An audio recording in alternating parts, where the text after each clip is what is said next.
Thank you for joining me on the show today. This is the Now Talks, a collection of inspiring personal stories and leadership lessons from some of the world's most iconic leaders. It is the weekly podcast for women in leadership, brought to you by Nations of Women. My name is Dr. Tina Alton, and I'm your host for today and the coming weeks.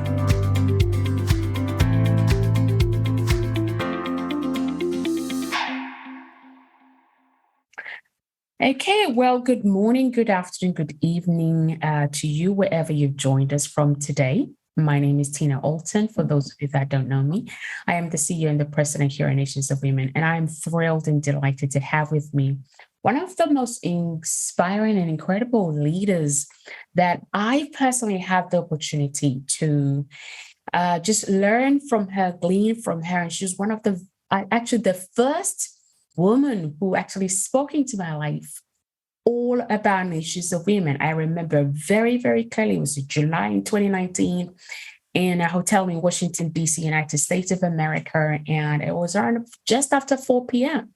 That day. And, she just, I have no words to really express the birthing process, but I refer to her and think of her as my midwife, that really helped me to understand the seed of what had taken place and also how to walk that process. If you think of a woman who's pregnant, right, you immediately know you're pregnant, you go to a midwife and you get the wisdom and some ideas and helps and tips on, okay, what vitamins can I take? How do I eat? All of those things. It's not like, oh, you have to wait till 9 months time, but right from day one that you have to get that support and input from your midwife. And so I believe that, Arleen has been to me what midwives are to anybody who's going through that process or understands really the work of a midwife. And so I'm just honored and just really humbled that you said yes to, being with us and just sharing with us just pieces of your life as a woman, as a leader, as someone who's close to the nations, and you've led various diverse groups, people or culture or color, all of those things, and just bringing to us that depth of wisdom that we need, particularly for this time. So I'm honored to have with me Arleen Westerhof, Dr. Arleen Westerhof, all the way from the Netherlands in Europe.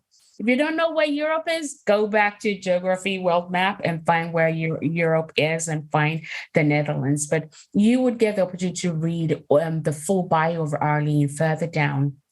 But really, Arleen, just thank you so much for, the gift of your time and the gift of your life lessons to us as women that are going to be able to just glean pieces of your life. But just as an introduction, would you just share with us a little bit about your journey to becoming, a leader, a global iconic leader?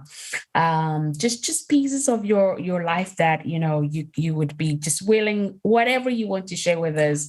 We're happy. Thank you so much again. You're very, very welcome, Tina. And before I even start, I just want to thank you for having me.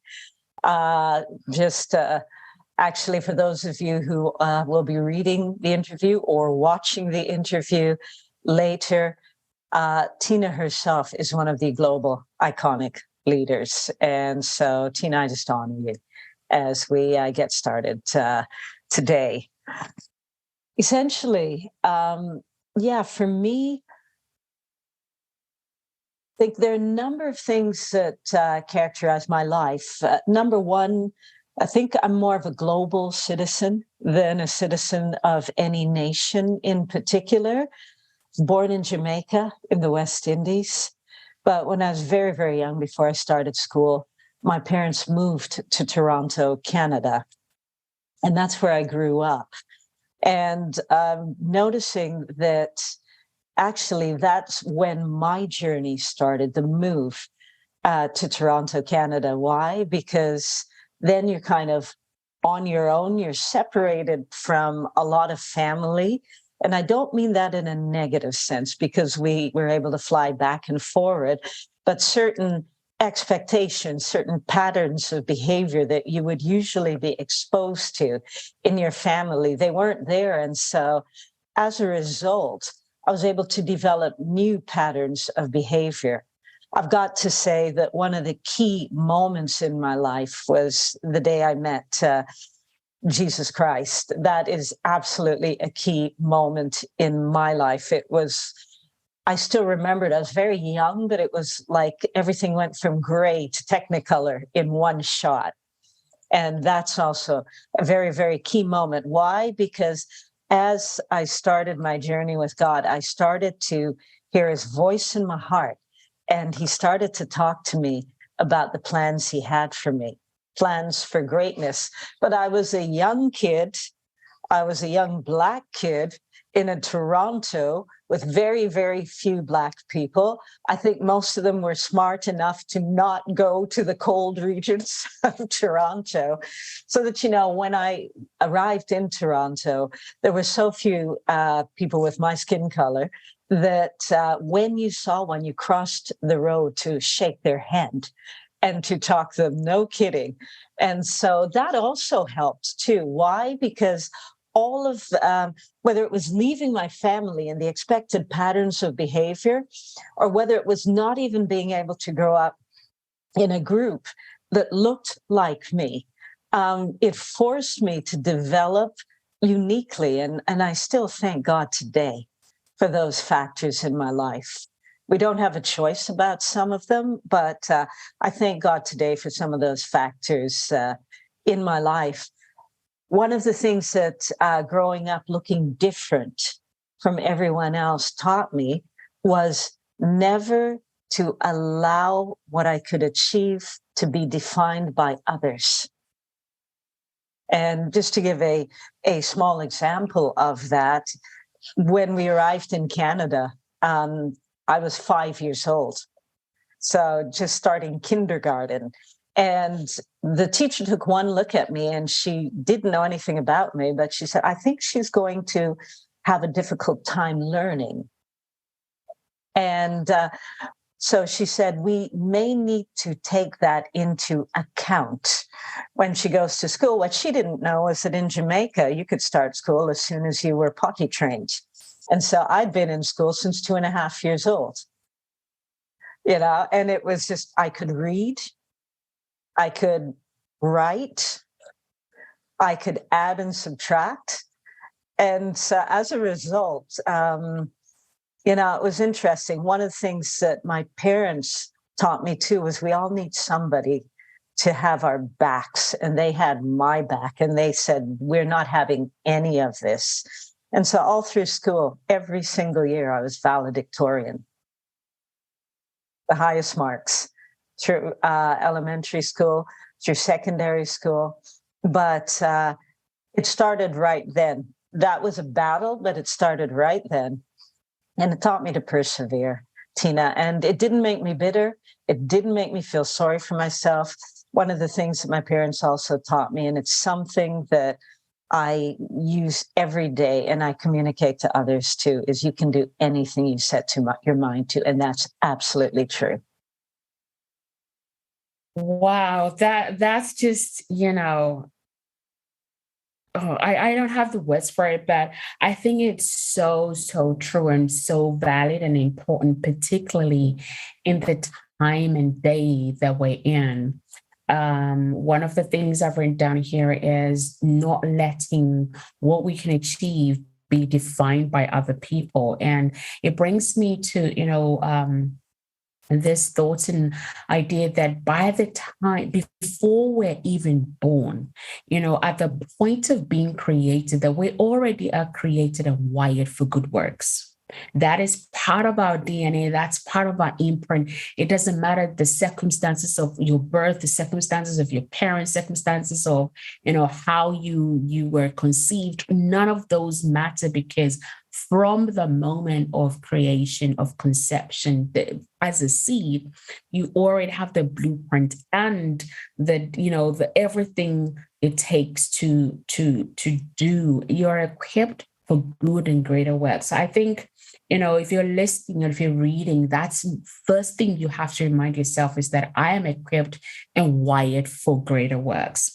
And you've got here about, that you knew how to do something, you knew how to read, you knew how to write, you have those foundations already there. However, because of the perception of what was being seen on the outside, what was in the inside, the foundation almost was like ignored and misinterpreted, right? So I want us to, drill a little bit deeper on, for us as women, if you think of it, that there's so many things we already have an understanding of. Sometimes just by virtue of geography, right? Where we're geographically located requires us women to be the housekeepers, the breadwinners, or the way responsible for, just managing the house. And that alone is a huge foundation.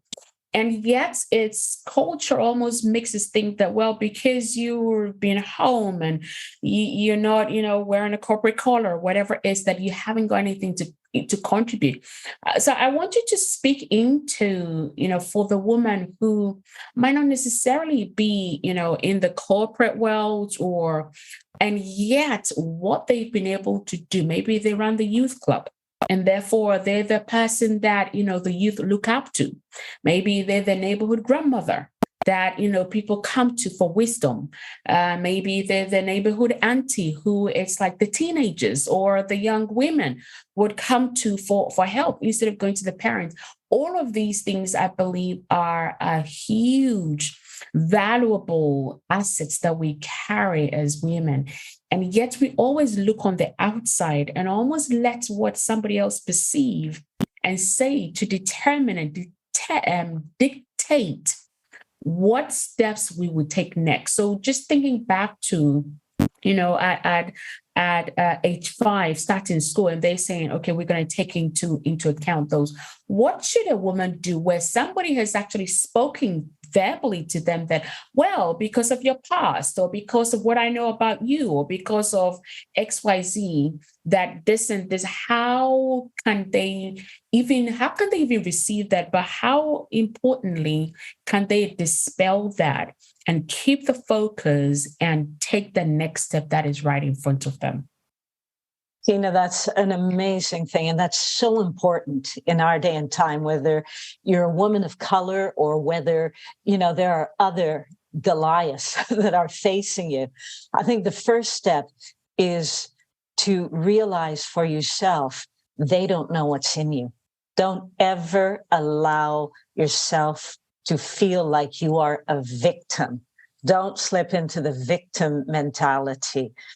Each one of us has the power to actually allow ourselves to achieve our highest aims, our highest goals. And what do I mean by that?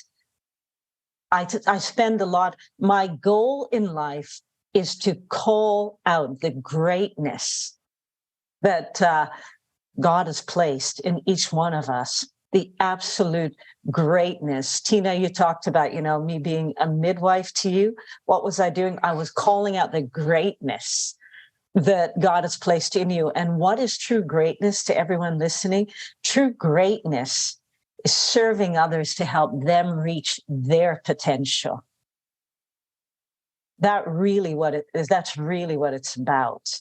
That's true greatness. And so for all of you who are wives, who are moms, who are maybe sitting there and thinking, I don't have a high-powered corporate job, you know what? You can call out the greatness in your children. You can call out the greatness in the youth, for example, that you are in contact with. Those who, for example, for those who are social workers, who are working with women who are in shelters because of disruptive relationships, battered women, the most powerful thing that we can do, and this sounds very, very contradictory, is to call out the greatness in those women and to keep reminding them of specifically their gifts, their talents, Some of us would say even their callings, because I really have seen again and again that as we speak out the callings of God, and whether you believe in God or not, there's something in the human soul that connects when you hear, words that are being spoken out. There's something that resonates when these words apply to you. And it gives you the feeling, yes, this is what I've been created to do. And so I'd say those things. Don't get into a victim mentality. Realize that people look at you from the outside, but they don't know what's in you. And also, too, I spend a lot of time these days telling people, even you don't know the fullness of the potential that is in you. And so those are the things that I would advise. We all know we are not defined by our circumstances. For example, I do a lot of work with prostitutes and women who want to get out of that. Now, nobody wakes up in the morning and decides, I'm going to be a prostitute. It's just there are circumstances, often financial, that drive that choice. But if one of the things I've seen and that I know is true because we've seen the fruit of it, is if I approach those women as victims, if I allow myself to see them as defined by their circumstances, then even when the circumstances change, they'll still be victims. But if I go in there and call forth the greatness, the potential that God has placed in them, then when the circumstances change, they are also able to turn around and help others. And they're also empowered to change their circumstances too. So those are just some of the thoughts on the question that you asked, Tina. Thank you so much. Well, wow, that is just incredible, and I think I want to go a little bit further down on calling out the greatness in others, and just thinking, I think that as women, we don't even like to say nice things to one another. And sometimes I don't know what it is, but sometimes I think just from my own experience of other people, it's, jealousy, it's envy, it's comparing ourselves to one another, or just thinking, I'm this and I'm not doing. It's just focusing on comparing ourselves to other people. Therefore, I am almost like not able to say, wow, that is amazing. That is incredible. You're very good at doing this. And those words might not necessarily be huge, but it's so important when we think about it as kids, right? And they don't have to be our kids. We see a kid on the street or in the playground, on the bus, wherever it is, and you're so beautiful, and seeing how it just empowers them. And we become adults. We don't do that with one another. So how can I want you to speak into that, and maybe just teach us one or two ways that we can rise above that when we see that somebody is doing something that is good, that is amazing. It doesn't have to be saving the whole world from fire, but we all know when somebody's doing something good, and we know that, we see that, and yet we stop ourselves from acknowledging that to them. And it doesn't have to be going to write a Facebook post, but can you send them a private note? And yet we stop ourselves. Can you help us, maybe one or two practical ways that we can rise above that? I would say rise above that spirit that rises up in us and says no. It stops us from being modeling different, where we are now able to speak into, just acknowledging and calling out the greatness in other people. Because I know you've done that for me time and time and time and time again. And every time you've done that, I have been at my lowest point where only my family would know. And yet, at any connecting point, you're able to just speaking to me, and it just brings this refreshing and this new wave of strength that I can do this, and allows me to step out. And sometimes all it takes is, I see you. That was amazing how you walked up the stairs. That was amazing how you know started whatever it is. Just simple things like that can have so much power in bringing somebody's spirit up, bringing something out of, because we just don't ever know what people are going through. So I'm talking a lot, but I'm just going to hand it back to you. Can you teach us how to rise above, how to take authority over that spirit that either allows us to, I think this question is to, that the spirit that makes us compare ourselves to one another, and therefore we sort of make ourselves the small, and the spirit that stops us from being able to model differently and calling out the greatness in other women. You know what, Tina, I think the first thing I would say is I actively look for the good. That's something that has just been programmed into me. I actively look for the good. And obviously, when you encourage people, you need to be sincere. It needs to be sincere, it needs to be truthful. But even just looking at someone, and say, hey, that color looks great on you. I notice what it does to people. It makes them stand up a bit straighter. It does something as women to our hearts when we do that. And so that's become second nature to me now. I didn't even have to do that. Maybe it's just I'm programmed that way, but I realize it's just, I actively look for the good. I actively look for something to praise in people. And that really works extremely well. I spent some time teaching high school in between careers. And there was one year that I had a class of 36 kids, a big class, and they were high school age children, 13, 14 years old. But they were the worst class in the school, absolutely. And one day they came in and they looked more downcast than usual, every single teacher, with a problem class. But there was something about this day. And one of the things that we have to our advantage as women is that we're highly intuitive. You could see that they were downcast. And so I looked at them and I just said to them, they were my mentor class. I said, what happened? And they told me that they had had a clash with the mathematics teacher.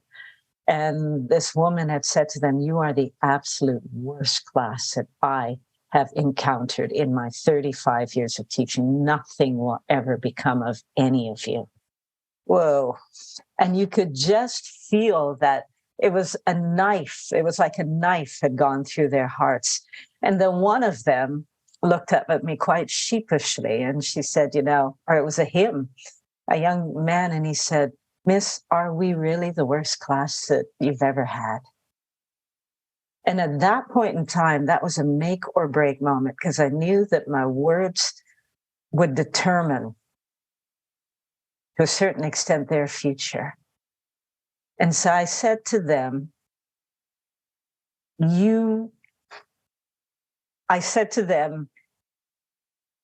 I'm going to separate your behavior from who you are as individuals. I said, you're not an easy class.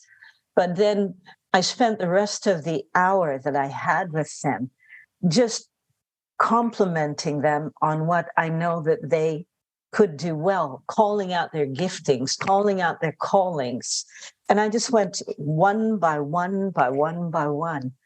And as I did, you could see them. That was a transformational moment for me too. As I did, you could see them starting to sit up a little bit straighter. You could feel the energy in the room just changing. By the end of that hour, that heaviness had broken and something changed in each one of them. How do I know that? because within a period of 2 months after that day, they went from being the worst class in the school as far as behavior was concerned and performance to the absolute best class in the school. I had teachers coming to me asking me, what did you do with those children? And so as a result, actively looking for the good and speaking it out is really, really key in this. And I'd say the second thing is many of us women have never been affirmed. What did I do that day? I affirmed these young people in their gifts and their callings, but many of us have never been affirmed. And many of us are kind of wanting to run figuratively, but we limp a bit because of lack of affirmation and things that have happened in our past. I would just say to that, you know what? One of the things that changed for me was the day I realized that I'm going to have to get used to giving what I never had. Interesting. Because nothing is going to change until we decide to do that. Be the change you want to see happen. You didn't have affirmation, give affirmation. There's a proverb that says, give and it will be given back to you. Shaken down, pressed together, you're going to get it back. So you want affirmation, give it, and give it freely and give it abundantly. And the last thing I'd say about that too, Tina, is that life does happen. There are hurts, there are traumas, there's abuse sometimes that happens along the way. And I would say, if you haven't already done that, find somebody, a close friend or somebody who's qualified to help you walk through those things.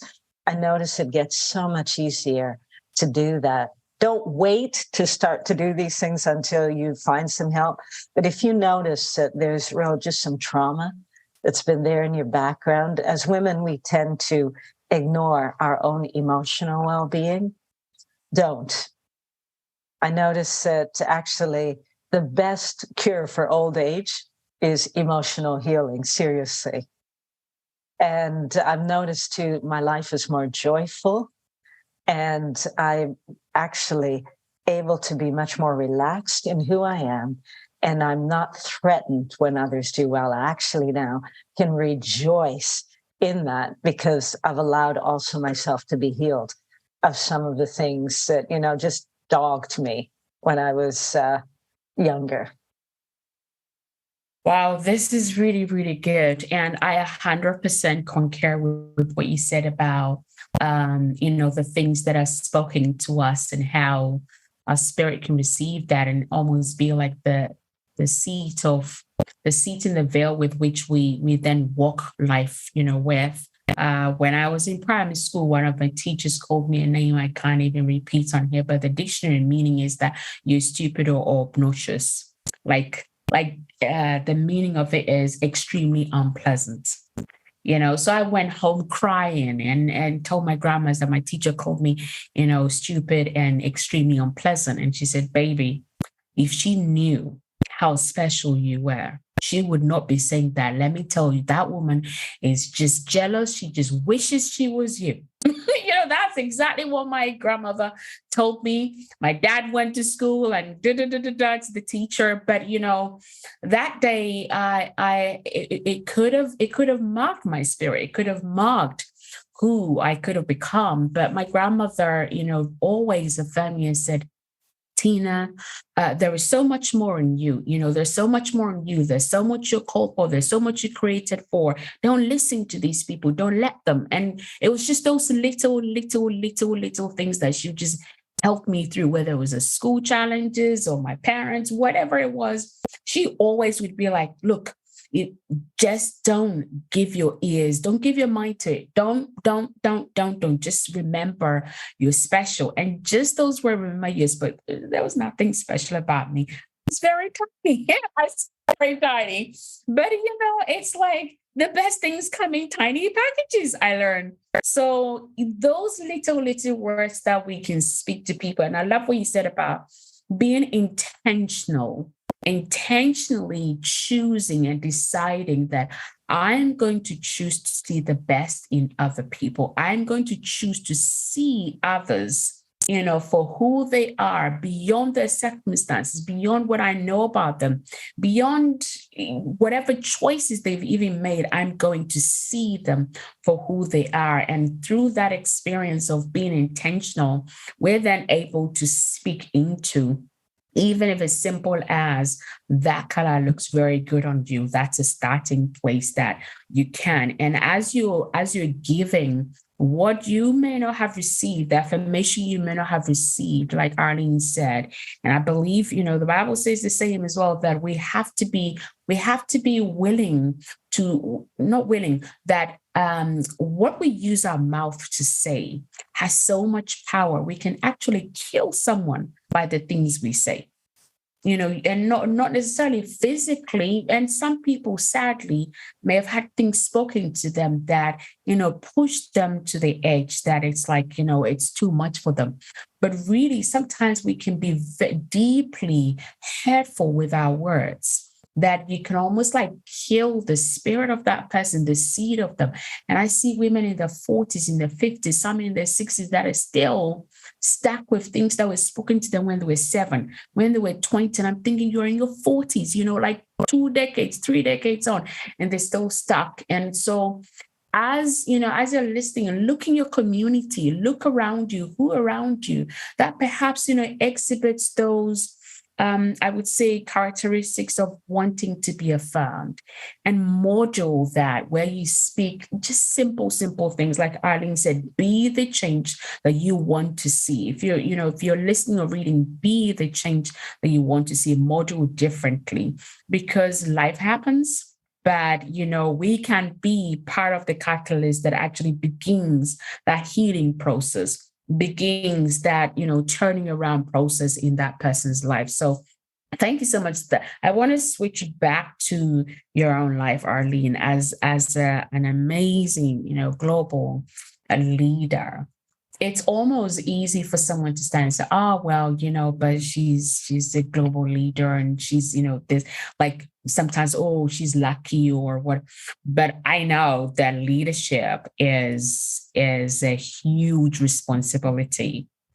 Any form of leadership comes with such huge responsibilities.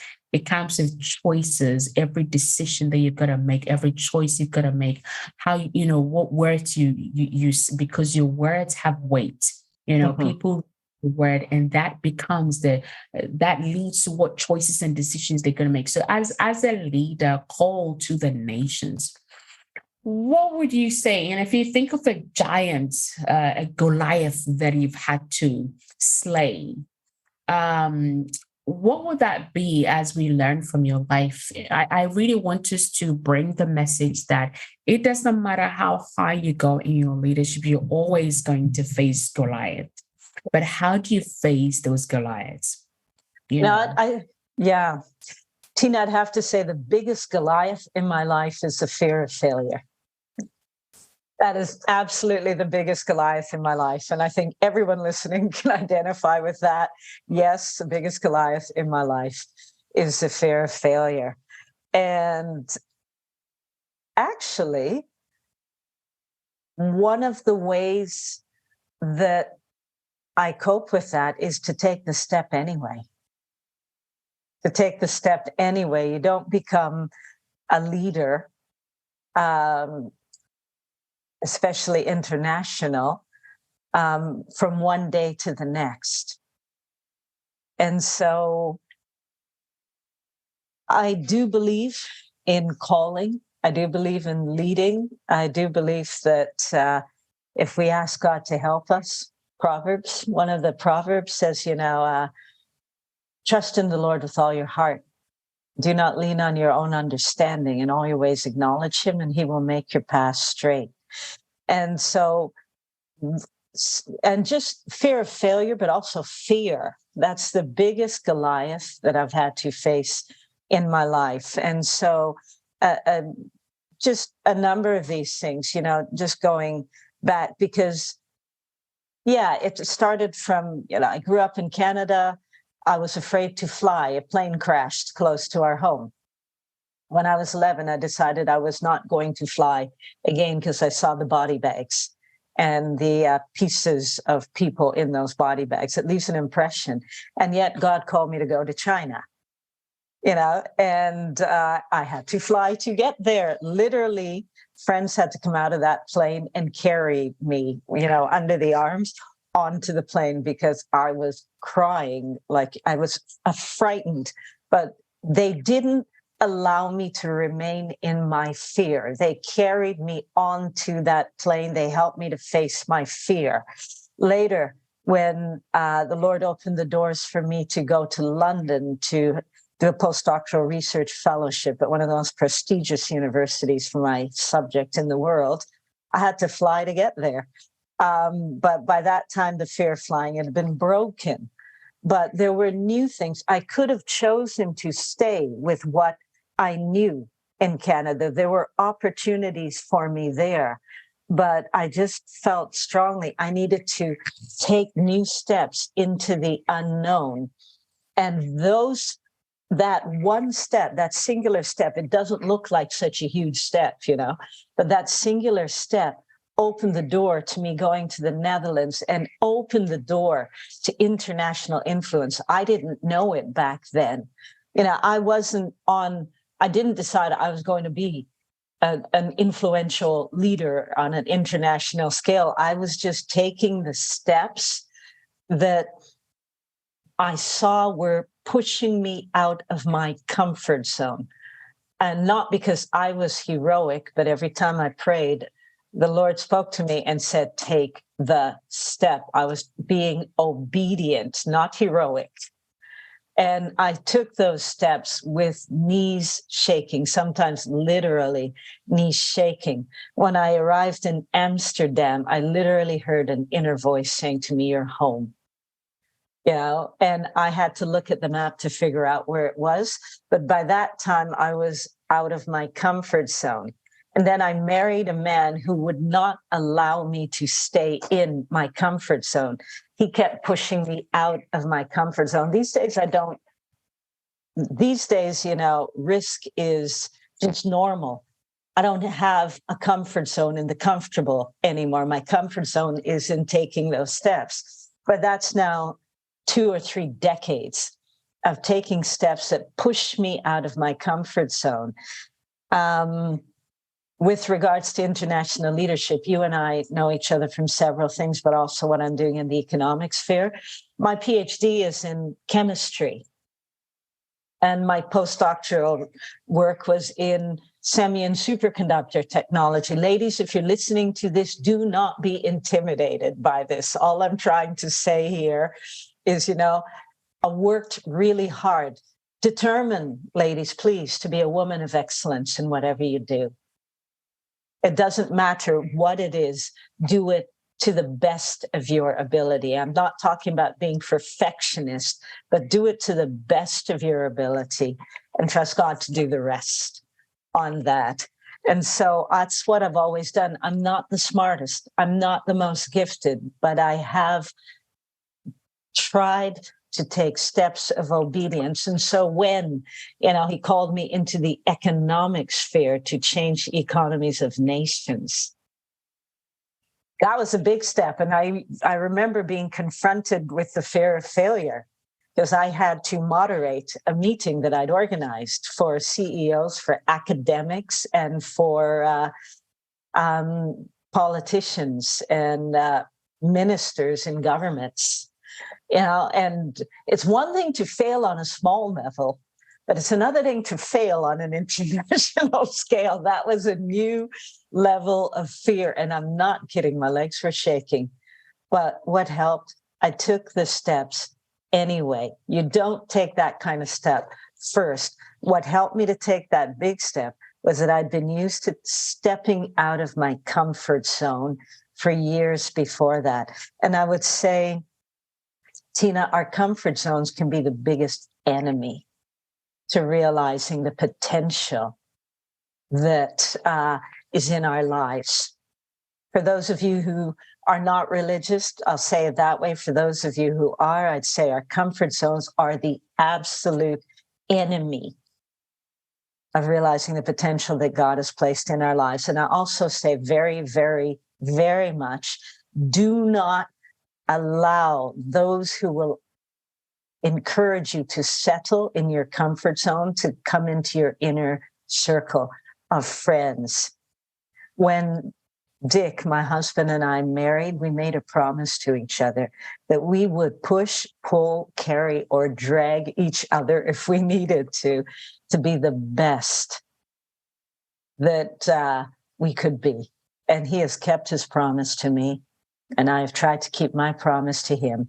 And as we look back today, after 27 and a half years of marriage, we see that neither of us could have gotten where we are if we hadn't had each other to encourage and to not allow ourselves to sink back into our comfort zone.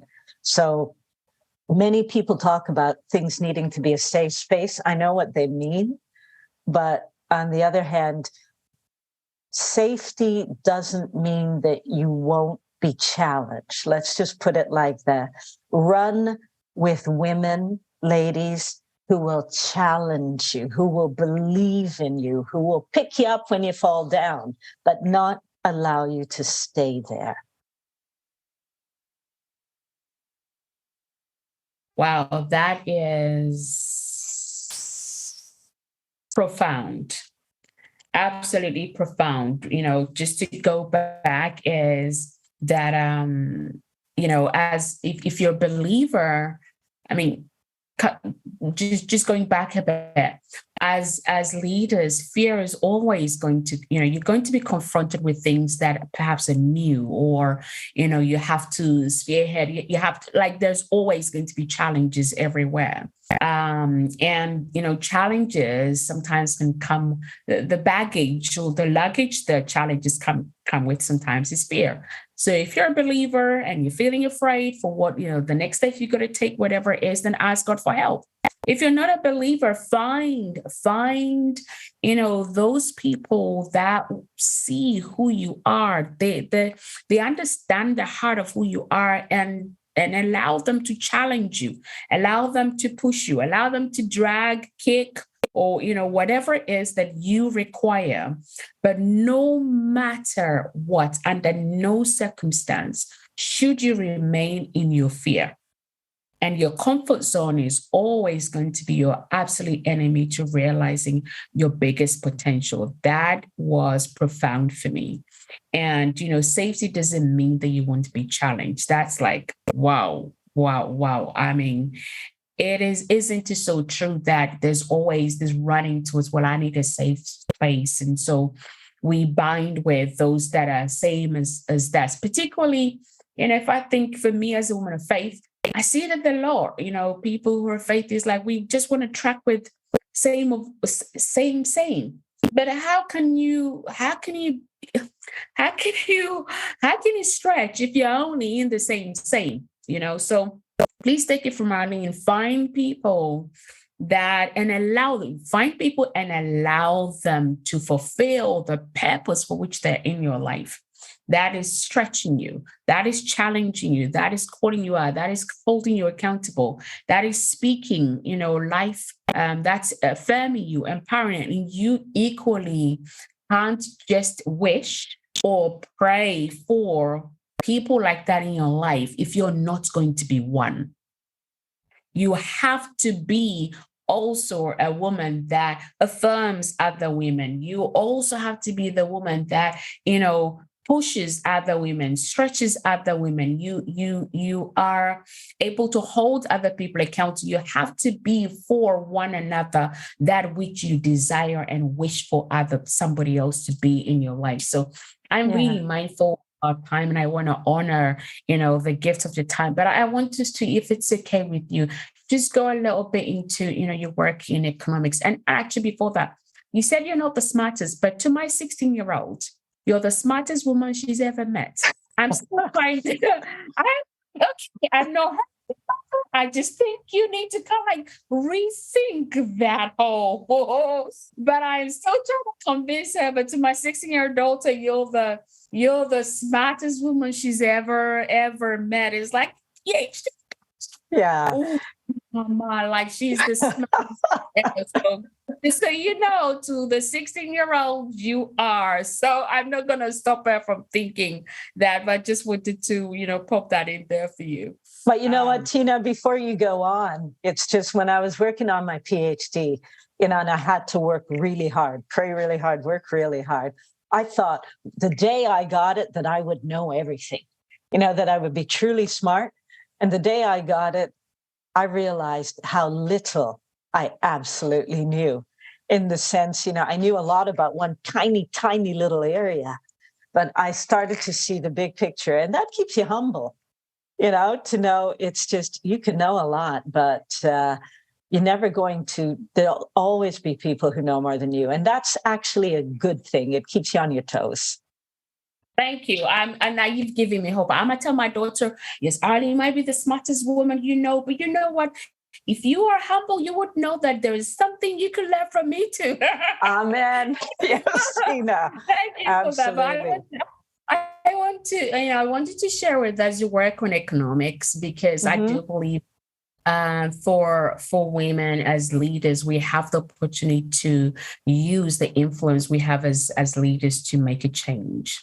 Yeah. And there is really a crisis of leadership in our world at the moment. And as John Maxwell defines, leadership is influence, and everything rises and falls on leadership. And so as these, women are reading and listening to your story, I want you to just, bring us home on how we can use our influence maybe in our businesses or the organizations that we're leading. Really just the perspective. I love economics of mutuality and what it stands for and how it really has everything we require to really change the world, without like decades and decades and decades away. It's like if I can influence that decision in my company, my company has potential to change and transform a community. That's one community. Yep, absolutely. Can you help us to as much as you can, because there is a lot around economics of mutuality that we probably can't exhaust in this call here. But how can we utilize our businesses, our organizations, our influence as leaders in the business world? How can we use our business for good? Yeah, you know what, Tina? It all starts with purpose. For everyone watching who's in the business community, and the economics of mutuality, what it is it is a management innovation. And I'm going to talk a little bit about that. I'll keep it short, but I'm going to start with purpose. It's just why have I been given my business? What problem for people, society, or for the environment is my business supposed to solve? And the economics of mutuality it's not even so much about purpose, the economics of mutuality, but it's about the realization of that purpose. And that is the highest aspiration, I believe, that any individual, that any organization can aspire to. And so the first step, ladies, if you have a business or if you are entrepreneurial, is what problem for somebody else or something else has your business been called to solve? You can't solve everything, but you can solve one thing. And that's where it starts. I think it's important for us to realize that economics is the study of scarce resources. And for the last 50 years, we have been taught, anyone who studied business, anyone who studied marketing, that the sole social responsibility of our businesses is to maximize profit for the shareholders. Many of you listening will have small businesses. So I'm going to talk to the small business owner right now, or the woman who's just starting out, on the journey. I would say the usual starting point on business is, what's the hole in the market that I can step into? But I think we need to back up and say, what is the problem that I've been called to solve? And how can I do that with my business? A simple example is there's a business that I know, and they bake brownies. I'm not going to name the business, but they bake brownies. And they say, we don't hire people to bake brownies. And their brownies are used in Baskin and Robbins. So, they have big clients, ice cream, but they say we bake brownies so that we can hire people. That's their problem that they have been called to solve. And they choose to hire also people who are difficult to hire. They're based in the United States, and they use a policy of open hiring. For those, for example, who have prison records in the US, it's almost impossible to get a job once you get out. That sticks with you for the rest of your life. And so as a result, they have a policy of open hiring, which means they don't ask any questions. They hire those who apply. And what do they find? That the people who come to work for them are so grateful for the opportunity, that they are some of the best workers in the industry.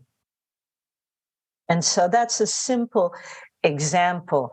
And I would leave it there for now.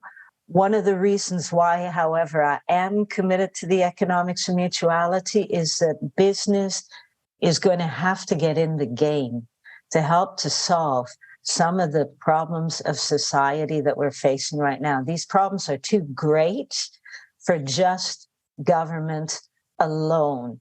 And what the economics of mutuality does better than any other method that I have seen, and I've seen a lot, is that it is practical, it is actionable, it produces businesses that outperform those that are just based on profit maximization for the shareholders. Economics of mutuality is not anti-profit, because let's face it, without profit, you have no business.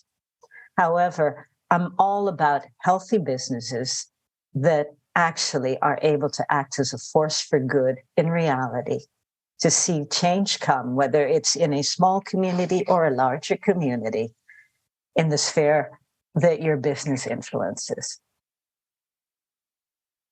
Well, thank you so much. I really appreciate that. What I've taken out from here is that don't think, what opportunity, if you have a business, don't, or you're just starting a business already, expanding, for example, don't think what opportunities can my business step in and occupy and take. Think, what problem can my business solve?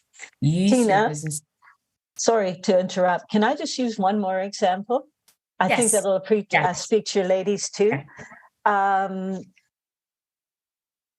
friend of mine, she is not a woman of faith, but she lives in the northern part of the Netherlands. She studied business, and then she stayed home for 15 years to have her children. Actually, it was 20 years to have her children and get them to the point where they were out the door, all of them, or, able to be independent. And after that, she started to look around, and say, I want to do something. She's married, and she could have stayed home, but she said, I want to do something. I want to do something that's meaningful. And so she just started to look around at her community. And what she noticed when she went to the grocery store weekly was that there were a lot of women, immigrant ladies, who were just kind of hanging around with nothing to do. And she started to talk to them. And some of them were doctors or dentists. Some of them were school teachers or other things. Or some of them had, they didn't have a profession, but they were new to the nation. They didn't speak the language. And so as a result, their opportunities for employment were almost zero. And that bothered her. And so that was her thing that she wanted to take up. And she thought, what am I good in? Well, obviously she was good in business, but she said, I also love to sew. And so she asked herself, what did she love to do? And so she noticed that with her husband's shirts, like all of us ladies, it's just who are married or have been in relationships, the men's shirts wear out at the collars and at the sleeves first. But the rest of the material is good. So what did she start to do? She started to make boxer shorts out of the shirts that have been worn out. And she started to collect those things. And then she thought, well, you know what? I also want to do something to help these women. And so she managed to get grants. She started first with an NGO, not for profit. And she would take in these women. She would give them a salary with the grants that she got, and she would teach them to sew. But then she started to think, hey, that's for now, but it's not sustainable. So what did she do? She turned it into a business, and that was for profit. And she talked to a local community college, and she got them to agree to work together with her. Each one of the ladies got a language coach from this community college. She managed to hire them for a term of 2 years, and together with the community college, she and the community college provided the ladies with a skill, sewing, but even much more than that, with language skills and with a diploma from a local community college that was recognized by the government. And that has become a major, major businesses. Her clients are ING Bank. Her clients are Philips. Her clients are multinational corporations because they love the story. And so I drove up one day because that also captures my imagination, from old shirts, boxer shorts, but also helping women who actually have no chance to enter the labor market here as they are. And as I was there, having coffee with her, I saw all sorts of immigrant women, and they were sewing. But I also had a chance at coffee break to talk to a 23-year-old young lady from Uganda who had arrived in the Netherlands just 2 years earlier. And she spoke fluent Dutch.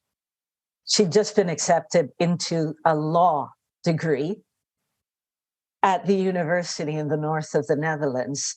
But, it's just that business has had so much positive social impact for those ladies. Many of them are Muslim, and this is their chance to contribute to their families' finances. It gives them a place to gather. It gives them skills that they can use when they finish the program to proceed further. And so this lady, the founder of this business, a housewife who decided to, just take the skills that she had and combine the skills with something she loved to do, which was sew, and to better the lives of others. That is now being reproduced in several major cities across the Netherlands because it works like crazy. Wow, thank you so much, Arleen. I think that brings home the idea of what economics of mutuality is in a very practical, sense. So don't ever, for me, what I've taken out is don't ever think that my business or my idea or what I see in the community is too small, or what I see in the community is too big for me to solve. Or don't think your business is too small or your idea is just nothing because of your background or because, XYZ. Always look at how can that idea be developed into something that actually is not seeking to fulfill an opportunity, but it's seeking to solve a problem. It's seeking to understand, it's seeking to solve a problem. A problem is seeking to understand, pieces of society. How can that problem how can, if I solve the problem, how does that change society? How does that change? Again, I've got here environment. So not every business is able to affect the environment, but you can affect the mental and emotional environment. You can affect, the home, if you will, by being a business that solves a meaningful problem within our society. And so think of the purpose and think of problem, not opportunities. I really, really love that. And I think we're rounding things off anyway right now. Yeah. Thank you so much. I really appreciate that. So, Arleen, I could listen to you all day long. I just love listening to you because there's so much I learn every time, I engage with you. And so I want us to think about if there is one thing or maybe two things that I could learn from your life as a leader, as a global, leader called to as a leader that, is operating at national, international level across different cultures, different nations, different continents, however you want to look at it. If there's one or two things I could learn from your life, what would you want me to learn from your life? I think be your authentic self, but your authentic self is more than you think it is. So aim high and refuse to settle for less.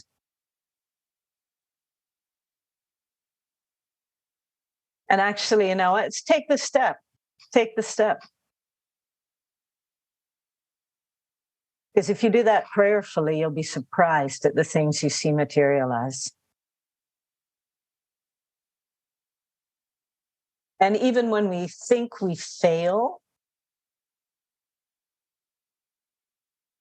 actually, let's just put it like this. Some of the greatest discoveries have come off of the back of failure.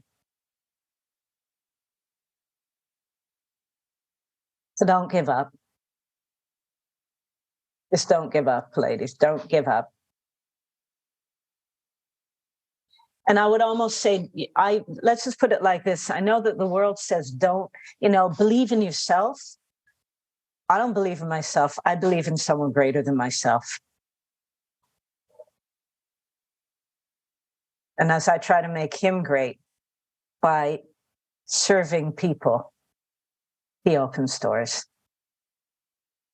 So maybe I think maybe even just to look at it this way, Tina, it's not even about us. It's about what we can mean for others. And I think that's kind of the lesson that I've learned looking at it. It's not about me. It's about what I can mean for others and how I can lift them up. And as I do that, I'm noticing I get lifted up too, but I don't do it so I can be lifted up. It's just, what can I mean for others? And how can I glorify God through doing that? Wow, I just love it. It's like the cherry on the icing or the cake for me is what can you mean for others? Because there's so much meaning in others, and how can we become meaningful to others? I find it's in serving others. When we serve others, that is where the meaning of who and what we can be to others come. And personally, in my own life, service has always been the door opener for me. The day I arrived in United, I'd run away from home. The day I arrived in United Kingdom, I was homeless.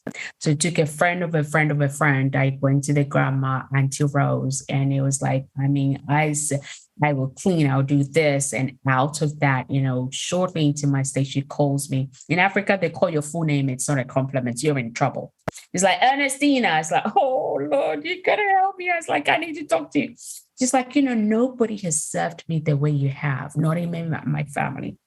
And so I would love for you to stay, and those of you that know my story know the rest of it. She put a roof over my head, and that was a catalyst to being able to find my feet and just everything else that followed from there. So until you serve others, I find that who you truly can be for others is almost like hidden.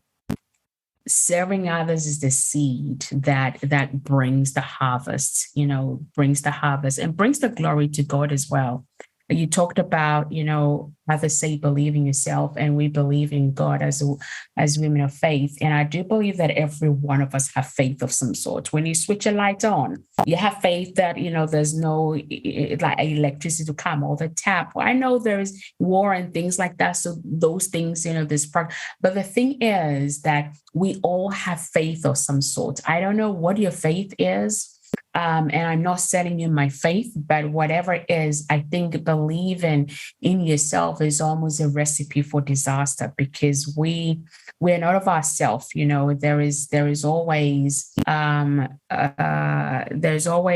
I would say a God that is higher than us. A God that knows and carries a greater purpose for us. And so we've got to have that faith that, there is God that is higher than me. And so I'm going to choose to have that faith and believe in God. So I thank you so much for the gift of just giving us the honor to just share pieces of, your life and your lessons as a leader. And there's so much that is packed in here. I do hope and pray that as you're listening, as you're reading, that you're actually being able to receive seeds that would be deeply embedded, sown into your heart, sown into your spirit, sown into your being, and that you'd begin to able to, see clearly. Perhaps maybe it's a door of opportunity that's facing you. And Arleen talked about when her work with a prostitute is that your circumstances should not drive your choices and your decisions. And so I don't know what opportunities facing you or what circumstances you're finding yourself in. But if you're finding yourself in a circumstance that perhaps is going to drive your choices and what you do, then like Arleen said, ask for help. Ask for help, because nobody gets up and decide, I'm going to be a prostitute, I'm going to do this, I'm going to be bad, I'm going to be, it's usually comes out of really challenging, mostly financial challenges. So, and this season, as we begin the year, is a real challenging time, predominantly for a lot, because even when you look at the seasons, in the scheme of seasons of life, it's a time where there's a lot that is, introspecting, going in. Even in the animal kingdom, they're hibernating. In the garden, it's a time where almost like we go in, but it's also the time, a great opportunity to spring back up again, to step back out again, to grow, to be revived, to be refreshed. And so ask for help, put pride aside, put ego aside, put all of those aside, and, step out of your comfort zone, step out of the safety zone and ask for help in a place that would challenge you, a place that would scratch you, kick you, drag you, but will not allow you to stay in, that rut, if you will. So that said, Arleen, thank you again for the gift of your time, and thank you for the word you have been to me, being my midwife, and the who you have been to me. I don't think I'd ever have the words to express who you have been to me. You've been a mentor, you've been a mom, you've been a friend, you've been so many pieces in between there.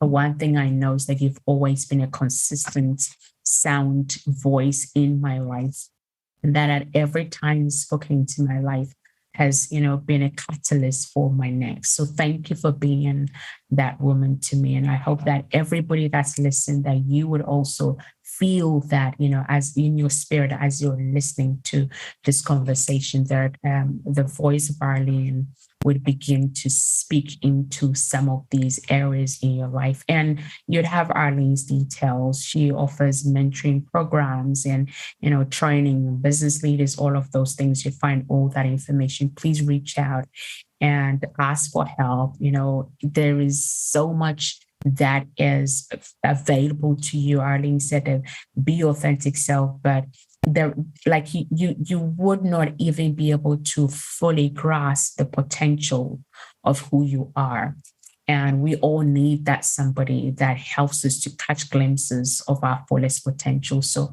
we make that available to you. Please connect with Arleen, her organization, ministry, all of those things. And do never, ever, ever give up.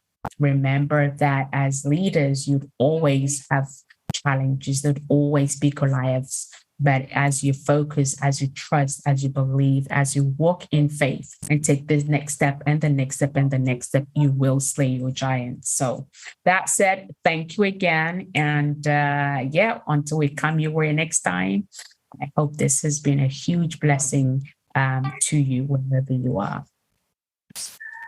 Blessings. Thank you.